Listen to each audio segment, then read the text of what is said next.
வளத்தை அள்ளித்தரும் கருடபஞ்சமி வழிபாடு. தூய்மையான இடத்தில் பூக்களால் அலங்கரித்து 5 நிறங்களை கொண்ட கோலங்கள் போட வேண்டும். முக்திக்கு வழி செய்வதில் பரனின் பங்கு மிக முக்கியமானது அமைகிறது. கருடபஞ்சமி தொடர்பாக கூறப்படும் கதை. உணர்வு காலத்தில் 7 அண்ணன்களுக்கு ஒரே ஒரு தங்கை இருந்தால். அவர்கள் விரைவுத்தி உழைப்பு நடத்தினர். ஒரு நாள் தங்கை தன் அண்ணன்களை கஞ்சி கொண்டு சென்றால். அப்போது வானில் கருடன் ஒன்று நாகத்தை கவ்வி கொண்டு சென்றது. அப்போது அந்த நாகம் கத்திய விஷயம் தங்கை கொண்டு சென்ற கஞ்சியில் ஒளிவிட்டது. அதை அறியாத அவள் அண்ணன்கள் அனைவரும் அந்த கஞ்சியை பரிமாறினார். அதை உண்டு அவர்கள் அனைவரும் இறந்து விட்டனர். தினமும் செய்வது போலத்தானே செய்தோம், இன்று இப்படி ஆகிவிட்டது என்று அழுது புரண்டவள் தன் அண்ணன்களை காப்பாற்ற வேண்டிய இறைவனிடம் மன்றாடினாள். சிவனும் பார்வதியும் அங்கே தோன்றி அவள் அழுகைக்கான காரணத்தை கட்டினர். அவள் நடந்ததை கூறினாள். அதற்கு அவர்கள், இன்று கருட பஞ்சமி, நீ அதை மறந்து அதற்குரிய பூஜை செய்யாமல் இருந்து விட்டாய். அதுதான் உன் பிரச்சனைக்கு காரணம். இங்கே இப்போதே நாங்கள் சொல்வதைப் போல் நாகருக்கு பூஜை செய். குணகணங் கயிற்றில் 7 முறிச்சிட்டு நாகர் இருக்கும் புட்டு மண் எடுத்து அச்சதை சேர்த்து இறந்து கிடக்கும் உன் அண்ணன்கள் முதுகில் குத்து, அவர்கள் உயிரோடு எழுந்திருப்பார்கள் என்று சொல்லி கருடபஞ்சமி முக்கியத்துவத்தை அவர்கள் உணர்த்தினார்கள். அவளும் அதுபோல் செய்தால். இறந்து கிடந்த அண்ணன்கள் அனைவரும் உயிர் பெற்று எழுந்தனர். இதை விருதுபிடிக்கும் வகையில் கருடபஞ்சமி விரதம் கடைபிடிக்கப்படுகிறது.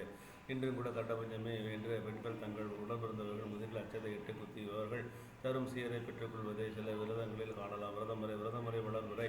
பஞ்சமியில் கருடனுக்குரிய விரதத்தை கடைபிடிக்க வேண்டும். அதிகாலை எழுந்து குளித்து தூய்மையான ஆடைகளை அணிந்து கொள்ள வேண்டும். தூய்மையான இடத்தில் பூக்களால் அலங்கரித்து 5 நிறங்களை கொண்ட கோலங்கள் போட வேண்டும். நடுவில் ஒரு பலகை போட்டு அதன் மேல் தாழை வாழை இலையை பிரித்து பச்சரிசியை கொட்டி வைத்து அதன் மேல் சக்திக்கு தகுந்தபடி பொன், வெள்ளி, தாவரம் அல்லது மானியவற்றில் ஏதாவது உண்டால் செய்யப்பட்ட பாம்பின் உருவம் ஒன்றை செய்து அரிசியின் மேல் வைக்க வேண்டும். பாம்பின் படத்தின் நடுவில் மஞ்சனால் வைக்கப்பட்ட கௌரி தேவியின் வடிவத்தை வைத்து அலங்காரங்கள் செய்து பூஜை செய்ய வேண்டும். பருத்தின் உடலான மஞ்சள் சாத்துவைப்படி பூஜை செய்வர்களின் கோரிக்கைகள் எல்லாம் முழுமையாக நிறைவேற சகல விதமான செல்வன்மை பெறுவார்கள். அதோடு முக்தி அடைவர். இந்த பூஜை செய்வதனால் நாகதோஷம் நீங்கும்.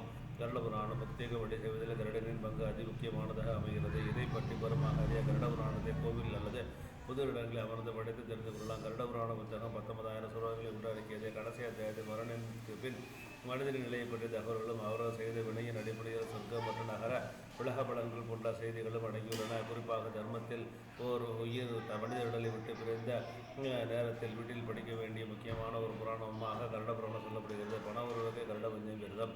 கருட பூஜை வீட்டின் முன்பகுதியில் உள்ள திறந்த வெளியில் வைத்து செய்தால் சிறப்பு. ஒரு தட்டில் நெல்லை பரப்பி அதன் மீது தேங்காய், மா இலை, சந்தனம், குங்குமம் வைத்து பூஜையை தொடங்க வேண்டும். முதலில் நாயகரை வழிபட வேண்டும். பூஜை செய்ய பெண்கள் நல்ல முறையில் விரதம் கடைபிடிக்க வேண்டும். அப்படி செய்தால் பூஜை முடிந்த பின்னில் கருடன் பறக்கும். அதனை கண்டு தரிசிக்க வேண்டும். அதன் பின்னர் தான் விரதத்தை முடிக்க வேண்டும். ஒருவேளை கருடனை தரிசிக்க முடியாதவர்கள் அன்றைய தினம் அவர்கள் ஒன்றும் சாப்பிடாமல் மறுநாள் தான் விரதத்தை முடிக்க வேண்டும். பூஜை முடிந்த பிறருக்கு தன்னால் தானம் செய்யலாம். இப்படி செய்தால் பண உருவ பஞ்சமே இருக்காது.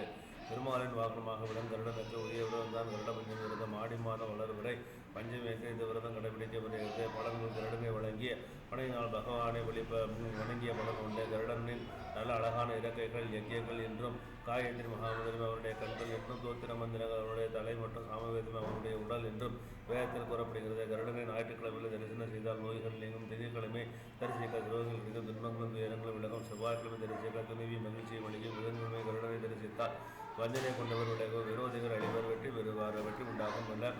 வியாழக்கிழமையை தரிசிக்க நீண்ட ஆயுதம், செல்வங்களும் வாய்க்கும். வெள்ளி மற்றும் சனிக்கிழமையில் கருடனை தரிசனம் செய்தால் லட்சுமி கடாட்சம் உண்டாகும்.